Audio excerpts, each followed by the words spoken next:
guys, and welcome back. I wanted to make a slightly different video for my channel and share some of my thoughts and feelings on the latest installment to the Zelda series. This will be a slightly more casual video, no script or big theories, but I hope you enjoy it all the same. And I know, a review of Tears of the Kingdom is about 4 months too late, but I've got a bone to pick with this one. Plus, I only have 2 people in my life who play Zelda, and neither of them have completed the game, main story, or dungeons, so I've had no one to discuss this epic game with. I can't wait to get a discussion of your thoughts in the comments down below. Safe to say, spoilers ahead! Even the final poster has some minor spoilers in it, but spoilers or not, if you like this piece, I hope you consider ordering a print for yourself available now on my Etsy or TikTok store. Stay tuned for more on this later in the video. Now, let's get into this. If it weren't for a hot tiefling mommy and galactic astral projection sex scene, Tears of the Kingdom would be a shoo-in for Game of the Year. Now, it definitely still has more than a high chance of winning, but there's a few sins Tears of the Kingdom is guilty of that might hurt its odds against the other fantastic new games this year. Developers and Zelda fans alike believe there are 3 major tenets of the Zelda series: puzzle, exploration, and story. So let's go over each of these essential elements and see where Tears of the Kingdom failed and succeeded. The puzzles. I felt the problem solving in Tears of the Kingdom just wasn't as strong as it was in Breath of the Wild. One of the qualities that Breath of the Wild and Tears of the Kingdom share are their amazing physics engine and unique game abilities that made gameplay and puzzle solving a distinct and special experience. Especially in regards to shrines, I can think of so many instances where Breath of the Wild's ingenuity amazed and stumped me. A lot of them were themed to their regions and constantly introducing new mechanics. When I first arrived at the Gerudo Desert, electricity became a common motif for those shrines. I remember being so excited that a game allowed you to meticulously figure out the puzzle presented to you, or just ignore it completely and empty out all of your metal weapon inventory. But whether it was electricity, wind, water, flame, stasis, or physics-based shrines, they were challenging and fun. The Trial of Power and Blue Flame shrines always stood out to me in Breath of the Wild. They utilized all the different elements that Breath of the Wild allowed them to. From weapon management to foresight, they had all of the elements of a good Zelda puzzle. They were frustratingly difficult at times, but that's what makes a good puzzle. Quite frankly, there's no better feeling in a Zelda game than finally figuring out a mystery that has stumped you for the last 20 minutes. That feeling of accomplishment, of feeling like you are just super clever, it just wasn't there for me in Tears of the Kingdom. The shrines in Tears of the Kingdom didn't feel like puzzles as much as they felt like laboratories. What I mean by that is, Ultra Hand's puzzles were a lot of trial and error. You don't really look at the obstacle ahead and go, oh, I know how to solve this one, but rather you keep building different contraptions until one works. One shrine that frustrated me, as well as many other players, was Jacone's Shrine in Central Hyrule, and it's one of the few I remember for all the wrong reasons. It starts off simple enough, but eventually you get to a rail system that offers a few limitations on the vehicle you need to build. And this leads to a lot of trying something, failing, falling, rebuilding, and repeat. It's not a particularly satisfying game loop, and it took me far longer than I care to admit, but once I finally got to the end of the shrine, I didn't feel as accomplished as I did in Breath of the Wild. Looking back at the vehicle I built, there wasn't some eureka moment where I could see all the errors in the methods I had tried. It was a lot of finessing and tweaking, but not necessarily obvious why one design solved this obstacle. The Ultra Hand puzzles just didn't have the satisfying impact I thought they would have when we were introduced to this new game mechanic. Another negative for the shrines in Tears of the Kingdom is just how many freebies there were. Freebies were present in both Breath of the Wild and Tears of the Kingdom. They were shrines that didn't have a puzzle or obstacle for the player, but rather just gave you a chest to open and immediately able to collect your blessing. Tears of the Kingdom felt like it had way too many Raru's blessings. There are many times in the game that I simply walked into a nondescript cave, killed 1 or 2 horriblins, found a shrine, and there was a freebie. I was excited for a puzzle, but I didn't get one. Tears of the Kingdom had 48 Raru's blessings. That's 32% of all 152 shrines. Breath of the Wild freebies were only 24% of the 120 original shrines, and even then, most of those were due to being the ending of a shrine quest, which Breath of the Wild had far more of, by the way. It just felt a bit lazy. I have a few other misgivings in regards to the Koroks and dungeons not being long enough, but honestly, it's nothing many reviews haven't already discussed in detail. So let's move on to where Tears of the Kingdom did puzzles right. The dungeons were definitely an improvement. Not only were their aesthetics themed to the region, but so were their puzzles. Most players complete the Heber region's dungeon first. This dungeon is based on Rito folklore and is extremely aesthetically pleasing and awesome to see. The lead-up feels so much more natural than just climbing on a divine beast. There are much more unique ways of solving these dungeons too. The Stormwind Ark is an ancient flying boat which, due to the cold climate and high altitude, has icicles growing off of its surfaces. You get an amazing feeling when you realize these icicles are interactable, and Link is able to Ultra Hand these objects in order to access terminals and other areas of the boat. It was tremendously more satisfying to use your natural dungeon surroundings in puzzle solving rather than a generic Sheikah orb or metal box. It made me look at my environment in a completely new way. The lead up to all these dungeons was much more dynamic too. The Gerudo one really stood out to me. First, you had to traverse a dangerous sandstorm and then underground system, and finally, you get to plan out a whole defense system. Now, the war plan isn't particularly challenging, but the idea was there and could definitely be expanded on in future games. It felt like a really cool connection to the Hyrule Warrior games, and all the enjoyment players had playing that non-canon Zelda title. It's always great when developers challenge their traditional Zelda puzzle conventions, and the dungeons in this game definitely exemplified that. Another puzzle element I really enjoyed were the riddles, namely Misko's clothing treasure hunt. I first stumbled upon these riddles accidentally. The second part of the Armor of Awakening treasure hunt, where you could collect this gem of an outfit, involves a very classic Zelda puzzle of find the thing that's out of place. After getting a little help from the Lord of the Mountain, I discovered that there was a cave in the Colosseum ruins that wasn't immediately accessible. After a quick examination of my surroundings, the answer was as obvious to any Zelda fan as seeing a crack in a wall. Using Ultra Hand to place a sword in the armor stand's hands felt so classically Zelda, and I immediately knew what to do before even getting the first part of the quest. After that, you're given the next hint of the hunt.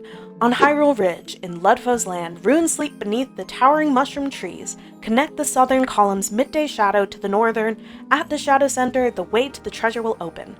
This was also very satisfying to go to, and create a device that extended a column's shadow. A shadow connecting mechanic isn't something I've seen in other games do. My only critique is I wish this hidden mechanic, and others like it, were used a lot more in Tears of the Kingdom. Now, let's move on to probably the biggest disappointment in Tears of the Kingdom, the exploration. Let's first start with the sky.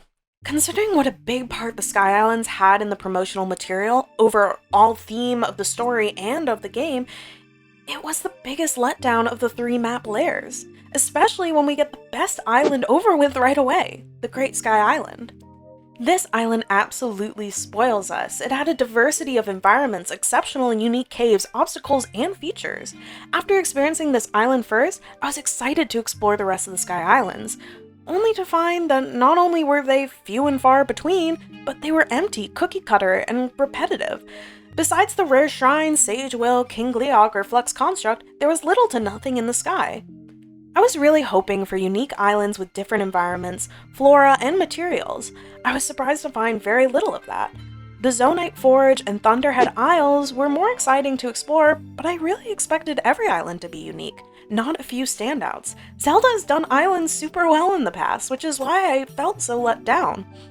In both Skyward Sword and Wind Waker, islands were excellent. Every island in Wind Waker presented the player with completely new characters, environment, challenges, and loot, even requiring you to come back at a later date in order to access certain areas when you've either gotten further in the story or gotten more equipment. Considering we were given the same overworld map to explore, I was really looking forward to the Sky Islands, and they just didn't deliver. Which brings me to my other letdown of exploration, the overworld. Honestly, I was concerned about this the moment it was revealed the sequel would be in the same world. I absolutely loved Breath of the Wild. It quickly became one of my favorite Zelda games and only a few hours into the experience, and for this reason, I knew the map too well. In the 6.5 years since Breath of the Wild's release, I've explored every nook and cranny that map had to offer, and the knowledge of that, plus the ease of traversal in Tears of the Kingdom, made it so I barely explored the new changes. Tears of the Kingdom makes it very easy, even early in the game, to get to one settlement or landmark to another. You have the option of a Skyview tower to catapult you high in the sky for you to tool and gust your way to the next location, or for the low cost of 9 Zonite, you can build the ultimate Zonite vehicle, the hover bike, and get there. I didn't have to experience the challenges of the natural environment had because I knew exactly where to go and had the fastest method of doing so. None of the major cities moved locations, and besides Lookout Landing, nothing major was added. So as a player, I didn't need to search on the ground for where to go next. In Breath of the Wild, Zora's domain was hidden in the mountains, not easily seen from any tower or cliff. Because of this, when we are starting to travel outside of the borders of Central Hyrule, you have many Zoras and even the Zora Prince himself stop you and guide you up the treacherous mountainside of Rudo Mountain. In order to find towns and settlements, you had to traverse the land, but in Tears of the Kingdom, if you've played Breath of the Wild, you knew exactly where to go. If there were any changes or additions to the Rudo mountainside, I wouldn't know about them, unless I went there to compare to Breath of the Wild intentionally. Now let's talk about the best parts of the exploration, mainly the depths. Holy shit, did the depths scare me the first time I dove into a chasm. First of all, actually finding a chasm and all the unique hidden ones in the overworld was exciting. The fact that a completely seamless experience when you dive in and are brought to a shockingly new world is a feat of itself. I remember first exploring underneath Central Hyrule and thinking, wow, this goes on so far, I wonder where the borders are. After frighteningly following the pointing statues for about an hour, running low on light bloom seeds and arrows all together and realizing, oh, this isn't going to end, this goes under the whole map, completely filled me with awe. In today's open world era, it can be difficult to amaze players with map sizes anymore, and the depths gave me that feeling again more than anything else in Tears of the Kingdom. It has a really unique combination of gloom enemies, structures, characters, and weird formations. I especially loved all the lore implications and that uncanny connection between the overworld and the depths, like how bargainer statues correlate to goddess statues and above. There are several variations in the structures you can find too, from dungeons, coliseums, abandoned mines, Yiga camps, and strange rock formations. The depths had lots to explore. I do wish there was a bit more regional variation like the overworld had. Diverse flora or a change in textures for different environments would have been nice. Kind of like all the biome changes Minecraft has in its nether. Something with some new colors and themes would have been even better to explore in the depths. I enjoyed exploring the depths in search of Zonite to upgrade my batteries. I found the upgrading system realistic and fit the lore of the game really well. Which brings me to my last plus side of exploration. The caves. I really enjoyed spelunking in Tears of the Kingdom. I really liked the aesthetic and new challenges these areas presented. Many were pretty straightforward, but others had secret passageways and tunnels. Some were only accessible by using Ascend, and others by crouching or destroying an obscene amount of rocks. Made a lot better by Yunobo's ability later on. There were even very memorable caves, like Sturdina Springs, where you find the perfect place to grow mushrooms, and the room is so unique in design, or even spending hours upon hours exploring underneath Hyrule Castle. All of the caverns and semi-construction and huge waterways. That was some of the most fun I had playing Tears of the Kingdom. Moving on to the story, the place I felt Tears of the Kingdom really shined, but of course, it also had its faults. Perhaps the most disappointing story element was how you obtained the cutscenes in the Tears of the Dragon questline. You probably came in contact with the storyline very early in the game by speaking to Impa on the pathway to the Hebrew region. You are guided into viewing these memories of the Light Dragon. Quickly after, you are pushed towards the Forgotten Temple where you will get a map of where to find all of the memories, as if it wasn't easy enough to find the giant, mile-long, glowing green geometric geoglyphs painted on the ground. Getting these memories was far too easy in comparison to how we acquired cutscenes in Breath of the Wild. Waking up with no memories and just a Sheikah slate with photos on it, and you decide to go out in search of these locations in hopes it will jog your recollection, felt so real. It didn't feel forced, and it naturally happened throughout the course of the game. I remember playing Breath of the Wild and periodically checking my Sheikah slate in order to see if anything matched up to the area I was in. For instance, memory number 3, Resolve and Grief, was a very generic photo of a lake and birch trees. I constantly were on the lookout of said birch trees, attempting to line up the landmarks in the background but failing and having to continue onward until I found another batch of birch trees. I really liked this mechanic because it stopped me from speedrunning the memories and instead just made me pay closer attention to my surroundings as I went about other questlines.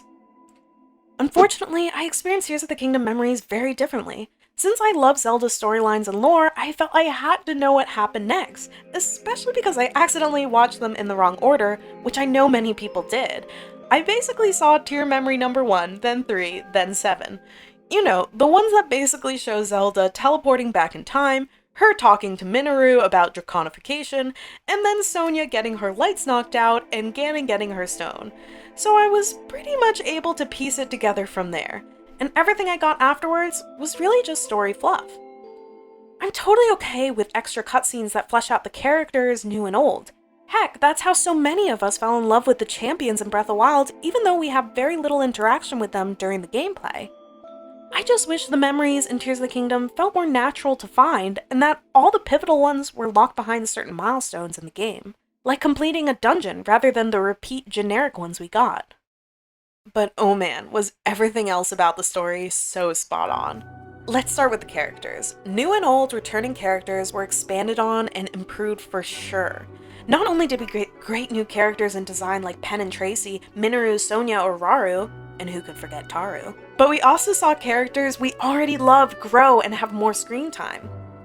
One instance that really stood out to me was Sidon. Sidon is the valiant, optimistic prince of the Zora. We fell in love with him in Breath of the Wild because of his awesome character design, friendliness, and of course his killer smile. But Tears of the Kingdom added so much more to his once impenetrable personality. We start to see the cracks and self-doubt he has from losing his sister at a young age. He has an unwavering commitment to clearing the sludge from the domain in a crippling, unhealthy way. We see his hesitancy to help Link in a dangerous mission in fear he will put his new fiancée through what losing Mipha felt like to him. Sidon became a much more complex character to me, one that has been through strife and actually acted like it. Him overcoming his fears and self-doubt in order to save the domain was a great character arc, only made better by becoming the next Zora King. I also felt like the developers did a much better job at integrating story into the gameplay. You are actively aiding in the different regions in their odd phenomena, but also you're searching for Zelda in the present day. The Lucky Clover Gazette Princess Sightings quests were extremely creative and fun to find. I was excited to travel from stable to stable in search of clues and other quests. They had a diversity of odd stories, from Yiga plots gone wrong to the ghost Zelda singing at night. They often had creative and out-of-the-box endings that really felt like rumors getting blown out of proportion. The investigating was interesting and different, and I would love clues and sightings like this to be used again. Maybe even in the future with DLC. It definitely didn't feel like Pen had his closure as a journalist, and much like Cass was a heavy part of the Champion's Ballad DLC, it would be great to see Pen fill that next role. As for the Tears of the Dragon storyline, man, that had everything. The cinematics were excellent, of course, and offered interesting insight to the founding of Hyrule. Although I do have a problem with how you discover the geoglyphs, the actual content is excellent. It had everything you could have wanted, from joy to war to heartbreak and beyond. I was itching to see more with every step. Plus, one of my favorite things with Zelda games is everything you notice when replaying the game. One of my favorite things about Skyward Sword, and the first thing I do when I reach the surface, is I peer between the ajar door in the temple. The first time I played Skyward Sword, I thought nothing of it, but now I love thinking about the Easter egg the developers left us at the very beginning. In our search for Zelda, she was right there the whole time. I love being able to replay and notice all the little hints we completely ignored the first time around. They do the same thing with Zelda in Tears of the Kingdom. From when you wake up in Tears of the Kingdom, you see the Light Dragon, seemingly waiting for Link to wake up this whole time. All you think is, sick, the new dragon from the promotional material. They look so cool. She even follows you from region to region, as if following Link to the surface in order to guide and watch him on his journey, almost subconsciously. When you find out all of the story and you feel the weight of Zelda's sacrifice far more so than anything she did in Breath of the Wild, and you are desperate more than ever to find a solution, having her selflessness being a key solution in defeating Ganon was heart-wrenching and led to so many cool scenes and gameplay elements, like getting the Master Sword in the final battle. And that brings me to the greatest boss battle in Zelda history. Man, oh man, did this battle have everything. I think this was my favorite part of the whole game. The lead up of slowly descending into the depths of the castle, fighting challenging enemy after enemy, completely alone, only made harder by getting a blood moon during my descent like I did. To the glute-clenching moment when you finally reach the deepest part of the depths, where all the sages are finally able to rejoin you in person, and you know something crazy is about to go down. After defeating wave after wave of Ganon's minions, you are separated from your friends, forced to face the big man himself. This fight was the fight we were missing in Breath of the Wild. Rather than facing off against a mindless huge blob, we were faced with a reincarnation of the Demon King and all of his power. It felt very reminiscent of the Twilight Princess final battle, which I also thoroughly enjoyed. We learned very quickly that Link isn't the only overpowered character with godly speed and strength in this universe. Finally, a equal. And on top of all that, the stakes felt high. Not only did Ganondorf inflict us with gloom as we had become used to, but he took hearts, making it so players couldn't simply rely on food and elixirs during this final battle. It was truly challenging, cinematic, and everything I had wanted. It then somehow becomes better. In his blind rage for power and ego to defeat Link, Ganon commits the forbidden act of draconification, swallowing his secret stone. We get an epic series of cinematics where we are rescued by the light dragon from the demon dragon's jaw and taken so far into the sky we get a magnificent shot of Hyrule below. The challenging part of fighting Ganon was over when he swallowed the stone, but this was our reward. Fighting alongside Zelda, flying through the sky felt like a perfect way to end this amazing game. Truly the best way to end this masterpiece. We then get to save Hyrule in the most epic way, cure our girlfriend, and finally fix the mistake of not catching her as she fell in the past. The symbolism of hands and sorrow and sacrifice really rings true in this fantastic ending. And that was my review and thoughts on Tears of the Kingdom. I know I probably sounded a bit negative at times during this video, but it truly was a masterpiece worth writing about. Just a few flaws here and there, and that's without even going into the major gameplay elements like the amazing array of new enemies and challenges, and of course the creativity and industry-changing mechanic that is Ultra Hand and Fuse. It's all these reasons I felt compelled to create a poster that took me nearly 100 hours to draw. There was so much love and thought put into this installment that the second I finished the final battle, I was inspired and started sketching. Which brings me to the final part of this video, my sponsor, me. Take it away, Splat. Hey guys! Thanks so much for sticking around to the end of the video. If you like the finished poster, consider getting one for yourself on my Etsy or TikTok store, as it's the absolute best way to support this channel. I created various posters, phone cases, and even stickers. Check it out if you're interested. Thanks so much for watching, you guys, and I'll see you next time.